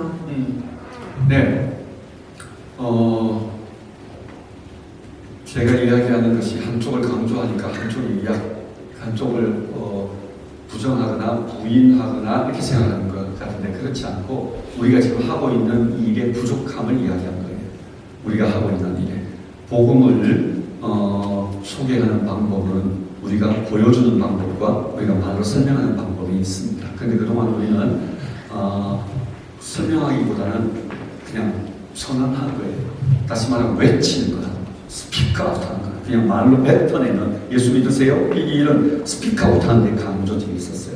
제대로 우리 삶을 통해 설명하고 증명하려고 하는 것은 부족했죠. 그래서 우리가 잘 아는 성 프란체스코 같은 사람은 이렇게 말했어요. 복음을 전하라. 네. 할 수만 있다면 복음을 보여줘라. 말로 보여줄 수 없다면 복음을 삶으로 보여줄 수 없다면 그때 말하라. 뭐 이런 표현을 썼어요. 그러니까 정확히 말을 제가 표현을 못하겠는데 그 프란치스코의 표현은 이 표현이에요. 복음을 전하는 방식을 삶으로 보여주라고 말했어요. 삶으로 전하라. 근데 그 삶과 우리의 모습으로 보여줄 수 없을 때, 설명할 수 없을 때 그때만 말하라. 이런 표현을 써요. 그만큼 삶으로 증명하는 것은 대단히 중요해요. 오늘 제가 앞에서 제가 여기 있네요. 그럼 이게 로잔에서 나오는 선언문들 중에 하나의 챕터 중에 제가 한 부분을 가져본데요. 그리스도의 제자로서 우리는 진리의 사람으로 부름을 받았다. 우리는 진리를 살아내야 한다. 우리는 진리를 선포해야 한다. 두 가지가 다 필요하다는 거죠. 그런데 복음의 진리를 말로 선포하는 것은 우리의 선교에서 가장 중요한 부분으로 남아있다. 이 얘기예요. 그런데 이것은 진리를 살아내는 것과 분리될 수 없다. 행위와 말씀은 반드시 함께 가야만 한다. 그러니까 복음을 사는 것과 전하는 것은 분리될 수 없다는 거죠. 그런데 우리는 그동안 복음을 전하는 것은 했는데 복음을 사는 것이 못 따라간 거죠. 그러니까 세상이 우리의 전하는 말의 신빙성을 부인하거나 거절하고 있는 것이죠. 그래서 사는 것과 전하는 것은 함께 가야 한다. 라는 강조점에 지금까지 우리 부족한 부분에 사는 것을 제가 강조했을 뿐이다. 이렇게 짚을게요. 네, 감사합니다. Q&A 시간은 여기까지 한데요. 정말 마지막입니다. 네. 한 가지 좀 여쭙고 싶은 게 사실 그 목사님께서 말씀해주신 질문이 무슨 교회 다 같이 얘기해야 될 부분이 아닌가 싶거든요. 네, 지금까지 저는 대성교회 안에서 경험하긴 했지만 대다수의 교회도 비슷한 것 같아서 이 교회들 안에서 이런 것들이 문제되지 않을 수 있고 어떤 건좀 빠져나왔기 때문에 이런 것들이 체계적으로 얘기되어지지 않고 훈련되어지지 않을 수 있을지 궁금하고요. 그렇다고 하면 저희가 올 한 해 동안 우리는 선교사입니다라고 하는 주제를 가지고 저희가 또 사역을 하는 세미나를 하게 될 텐데 어떤 식으로 좀 하면 그것들을 구체적으로 생각해 볼 수 있고 연습할 수 있을지 구체적인 방법이 좀 네, 이게 중요한 질문이에요. 실제로 이제 이것이 훈련되지 않으면 그냥 이런 강의 하나로는 그냥 자극만 받는 거예요. 저도 지금 이게 엄청나게 많은 텍스트를 이렇게 요약해서 그냥 짧게 여러분에게 70분 강의한 거예요. 이게 70분 강의로 이게 어떻게 다 설명될 수 있겠어요? 아까 돈 얘기도 짧게 제가 1분, 2분 안에 그 질문을 어떻게 그게 다 할 수 있겠어요? 돈 얘기로 하루 종일해도 부족하겠죠. 이제 그렇기 때문에 실제로 구체적인 훈련들이 뒤따라가는 일이 대단히 중요하다고 생각해요. 근데 교회 안에 이 훈련 프로그램들을 제대로 세팅하는 교회들이 많지 않거든요. 예를 들면 저희 단체 같은 경우는 이런 훈련 프로그램들을 가지고 있어서 지금 이제 교회들마다 세팅을 해요. 어제도 제가 찾아갔던 교회는 만났던 목사님은 수소교회라는 교회인데 소소님 정도 모이는 교회인데 그 교회에 담임 목사님이 저희들 훈련을 받기를 원하셨고 그 다음에 또 저희 교회에서도 그 훈련을 탑재하기를 원하셔서 제가 이제 도와드리고 갔었어요. 그래서 이 훈련들이 자기 교회 안에 세팅이 돼야죠. 그 목사님 같은 경우는 이제 은퇴가 4년 남았는데 자기 인생을 두고 이거를 자기가 제대로 알지 못해서 못 세팅한 것이 자기의 가장 큰 후회라고 하시면서 남은 4년 동안 자기가 먼저 훈련받고 자기 성도들을 가르치고 그렇게 은퇴하고 싶다고 하시면서 그걸 우리 교회에서 생각을 도와달라고 그렇게 말씀하셨어요. 그래서 훈련이 필요해요. 이게 그냥 강의나 자극을 받고 우리의 생각을 여는 정도의 그치? 네. 그렇게 찾습니다. 네, 감사합니다. 정말로 이제 마지막 질문이었고요. 오늘 정말 많은 질문이 들어왔는데 그만큼 목사님의 특강이 일상 선교에 대한 많은 생각을 하게 해준 특강이었던 것 같아요.